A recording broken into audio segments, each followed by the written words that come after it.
How's it going? Fox again for sound design tutorials. I spent all last weekend making pads for some reason. I had a right pad fest. I've done one with Massive, one with UHE Diva, one with UHE Ace, one with Native Instruments FM8 and one with Rob Papin Blue. They're all quite similar in regards to the length and the envelope that I've used to control them, but each one lends itself to the perks of the individual synth that I used. So yeah, the first one in this series is going to be done with Native Instruments Massive. So yeah, I'll show you this sound and then I'll talk you through it step by step how I made it.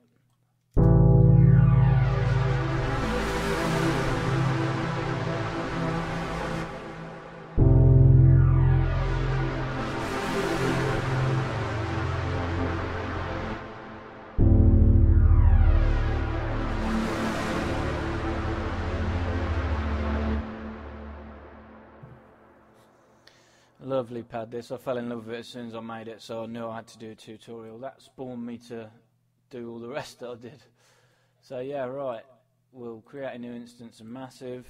Oscillator 1 is in the virtual analog section. It's this top one, pulse saw pulse width modulation. So you click on that, pull it down 1 octave, -12 semitones, and click it up just 1 notch, so it's 1199. Keep the wavetable position all the way around to the right, keep the pulse width where it is and the amp where it is. Keep the filter balance between 1 and 2. Oscillator 2 is exactly the same.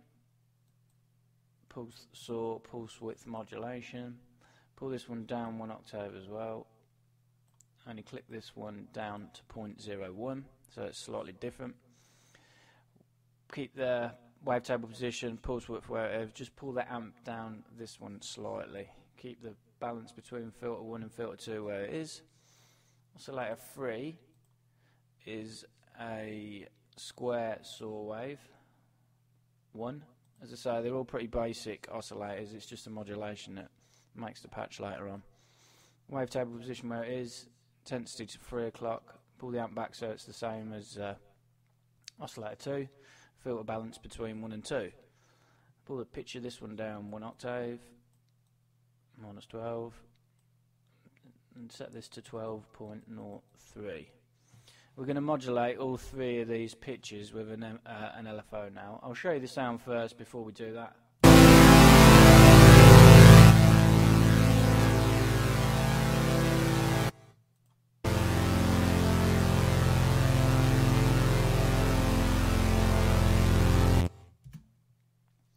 Yeah, pretty basic at the minute, but as I say, I used LFO 5 for this, so click on LFO 5, hold down Shift, click and drag the crosshair to the first box of pitch for oscillator 1, 2 and 3. I modulated these all 3 the same amount. It was 0.34, it's only a really tiny amount we're going to modulate the pitch by. So go ahead and set that to the same on all of them. 0.3456, it's not going to hurt.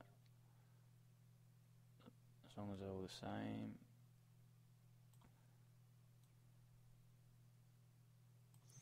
So yeah, and the LFO I set to sync quite a slow rate, it was 1/8. I changed it to a triangle wave. Put the crossfade to the top, so it's only this triangle wave that we're going to be doing. Back the attack off all the way, so you get this diagonal line in the box top to bottom. That's it for the LFO. Pull the decay to dead center actually as well. We're going to modulate the amp of this LFO with envelope 2 a little later on. That means this envelope is going to control at what point that you start hearing this LFO through the sound. So yeah, I'll show you with the LFO on.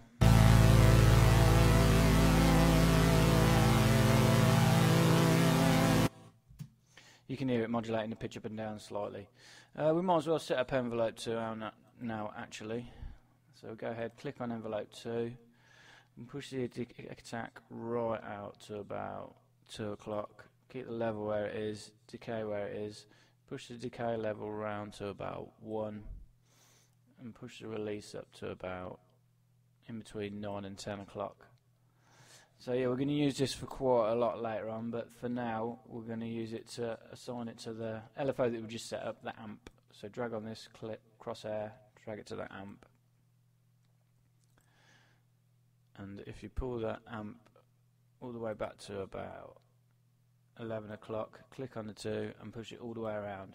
That means the volume for the LFO is going to start there, and over the attack that we've assigned to envelope 2, it's going to push it round to full. So yeah, I'll show you that now. You should hear the LFO coming in at the end.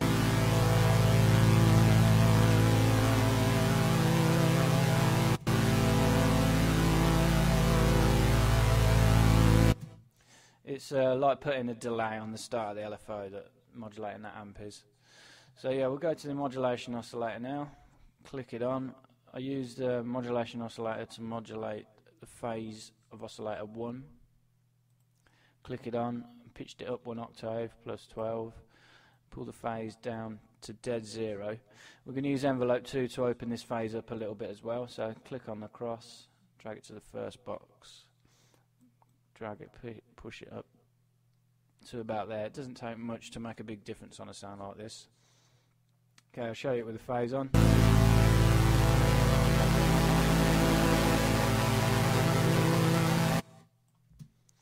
Okay, we do use some noise. Keep it on white. Pull the colour back to about 10 o'clock. Keep the amp at 0. Keep the filter balance between 1 and 2. We use the envelope to modulate this as well.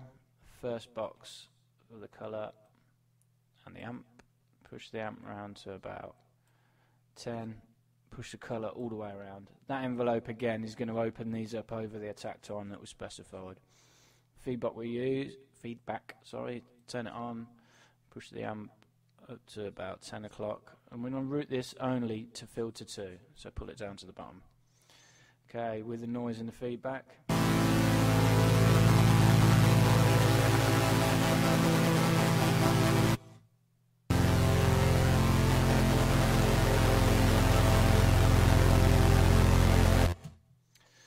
Okay, we'll go to the filter section now. Set the filters to serial. Keep the mix dead center between 1 and 2 because we are going to use 2 filters. Filter 1 is a low pass 2. Click it, turn it on, pull the cutoff all the way down. We're going to assign envelope 2 to open this up over time as well. So click, drag it to the first box, push it around to about 11. Pull the resonance down to about in between 9 and 10 o'clock.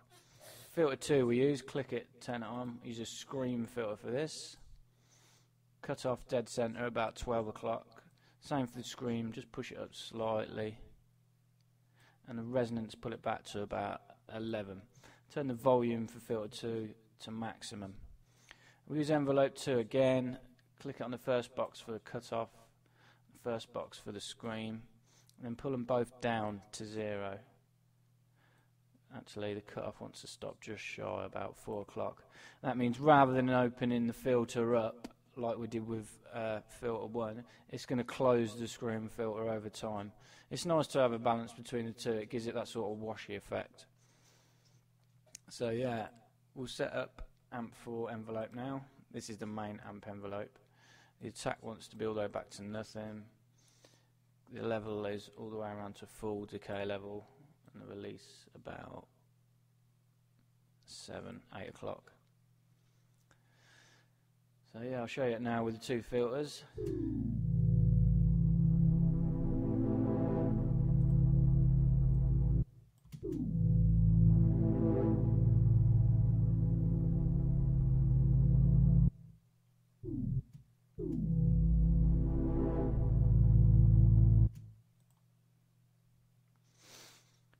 And you just need to change some routing around before we go too far.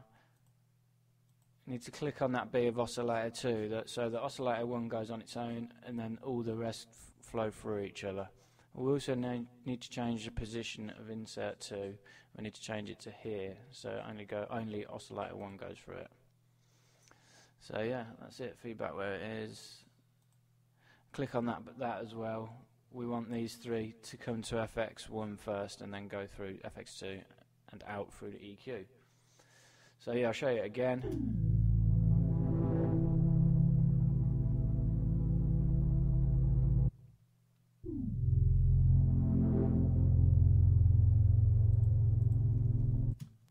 Okay, we'll go to insert 1. This is a parabolic shaper. Push the dry wet to maximum and the drive to maximum.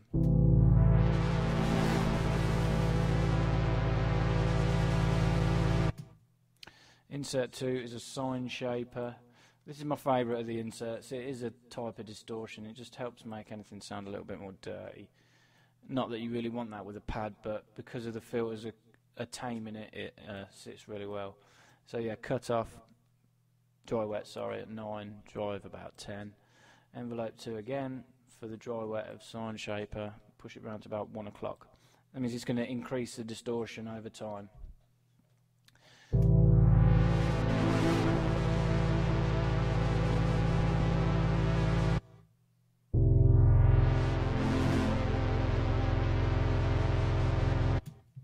We'll go to the voicing section now, just to beef it up before we go to the effects. So yeah, set the unison to 6. Keep it on polyphonic, keep the trigger on always.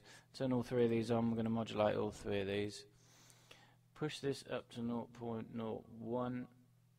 You won't think it makes a difference, but it just makes it sound detuned a little. Keep it on centered. We're going to use envelope 2 again. Click it, drag it to this box, and then push it crossfader up to there. Wavetable is on, push it just below middle, pan position about a quarter of the way, halfway between full invert and mono. So that's it for the voicing section.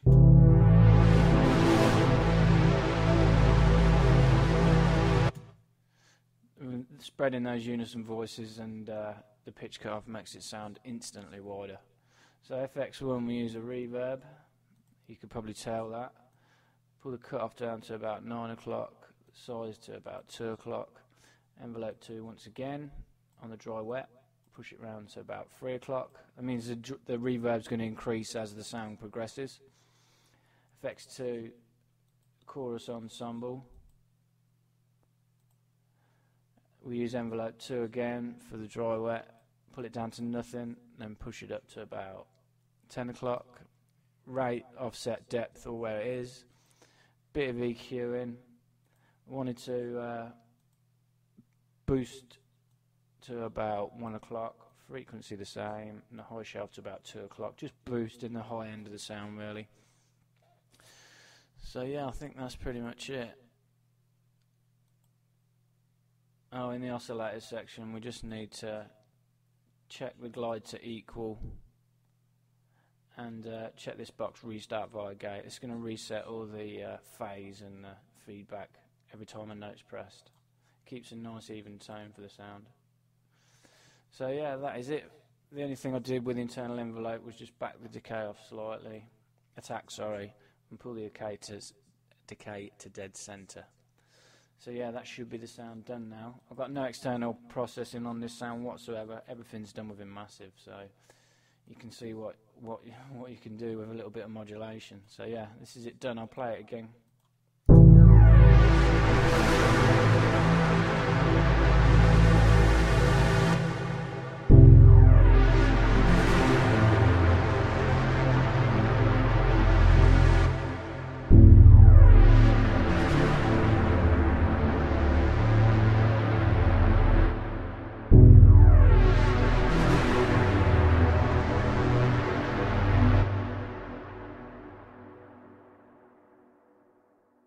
So yeah, there you have it. Dreamy Pad in my eyes, that one is. I'm really impressed with it. I started making this patch, went to the others, and then I came back to this and did a bit more modulation. I love it. So yeah, make sure you head over to our YouTube and Google Plus page. It's sound design tutorials on both. Our YouTube channel is www.youtube.com/MrNFox22. I'll just show you quickly the next one we're going to be making is with Yuhi Diva. Quite similar to this one, but Diva emulates a Moog pretty good, so as you can imagine this one's going to sound quite analog compared to that last one.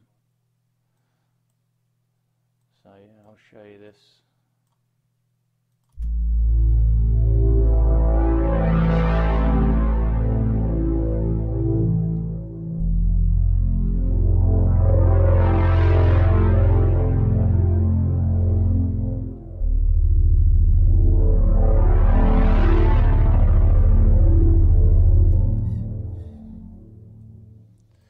There it is. As I say, it's brilliant for things like this, Diva is.